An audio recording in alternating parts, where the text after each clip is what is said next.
সবাই কথাগুলো শুনে যান। এই বেঈমান মুনাফিক কি বলে আল্লাহ রাসূলকে নিয়ে। সবাই ভিডিওটা শেয়ার করে দিবেন। হাসানি আচ্ছা, তুই কইছস আল্লাহ রাসূল ফরকিয়া করছে, এটা আমি হাদিস দিয়ে প্রমাণ দেম। এটা হাসানি আল্লাহ রাসূল বউ ফিরাইতো, এটা হাসানি। বুঝছেন হুজুর? তার মানে আমি যে কথাটি কইছি, হ্যাঁ আমার লোক কইছে, এটা আমি নিজের থেকে কইছি না।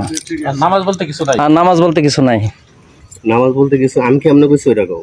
যে নামাজ বলতে নাই, কোরআন আছে সালাতের কথা, নামাজ নাই, এটাই তো হাসানি। আমি এটাই তো কইছি।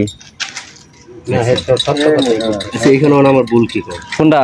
এই কথাগুলোর মধ্যে মানে ভুল কোনটা পাইছো? তুই যে কইছস আল্লাহ রাসূল ফরকিয়া করছিস, তোর এই নীতি ইমান গেছে গা। ঈমান কইরা তুমি কইলে আমার কাছে কেন? না না, তো তুই কইলে তো তোর ইমান কারে ক? ঈমান কারে কও? ঈমান অর্থ হইছে বিশ্বাস। হ্যাঁ, বিশ্বাস কর তোর। বিশ্বাস নাই কইছে। যার উপর বিশ্বাস আছে তার ভুল ধরা দেব নি। আমি কইতো না। যারে মহব্বত করা হয়, কাজের মধ্যে আমি টুকরো কইছি, এগুলো আল্লাহ ক্ষমা করে দিছে। আচ্ছা আচ্ছা, তো এইগুলো মানে আজ যে ব্যক্তিকে আল্লাহ নিজে মনোনীত করে ওই ব্যক্তির দ্বারা কোনো পাপ কাজ হইতো না, এবং আল্লাহ নিজে যদি বলে যাদের কোনো অন্যায় নাই, ভুল নাই, ইমানদার মানুষ, তাদের মৃত্যুর সময় কোনো কষ্ট নাই, আল্লাহ নিজের কথা। কিন্তু হাদিস তো হইতাছে নবীজির মৃত্যুর সময় কষ্ট হইছে। এখানে আমি কোরআনটাকে বিশ্বাস করব না, হাদিস থেকে বিশ্বাস না। এর দ্বারাতে কি বোঝা গেল?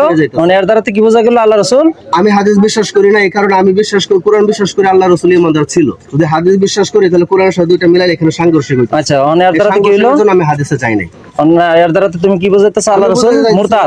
সবাই শুনছে, সবাই সত্যরা বুঝুক। না না না না না, তুমি তো কইছো, কি কইছো, কি বুঝাইতেছ যে আল্লাহ রাসূল এর দ্বারাতে বোঝা গেল হাদিসের মাধ্যমে প্রমাণ নবীজি ফাসিক ছিল, কাফের ছিল। নবীজি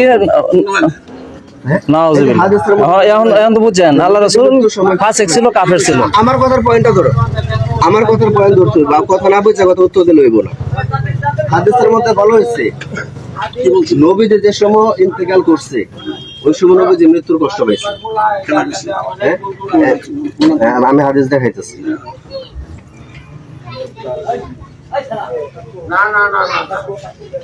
আল্লাহ রাসূল যদি কাফেরই হয়, ফাসিকই হয়, আমি বিশ্বাস করি আল্লাহ রাসূল কাফের ছিল না, কারণ যে ব্যক্তির দায়িত্ব আল্লাহ নিজে নেয় ওই ব্যক্তি কোনোভাবে কাফের ছিল না।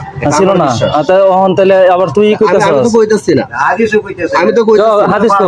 আমার কথা বুঝতে হবে তোমাদের। তুমি রাও করো না, তুমি রাও করো না, তুমি রাও করো না। তুমি আমার হুন মার দাও সব। আমার বাপরে আঙ্গুল দিলে মজা করো দেখা তোমার কোনটা? আমার বাপরে তুমি আঙ্গুল দিলে কথা কইতে লিগা। কেডা কথা কইতাছ? বলতেছ আমার সাথে কথা। তোর লগে কথা কইতেছি তো।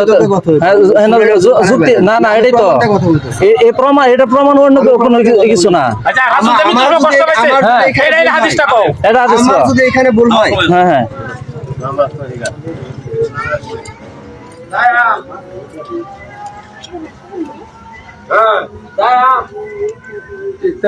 যারা ইমানদার, ইমানওয়ালারা জীবনে আল্লাহ রাসূলের বিরুদ্ধে এই সমস্ত কথা কেউ সহ্য করবো?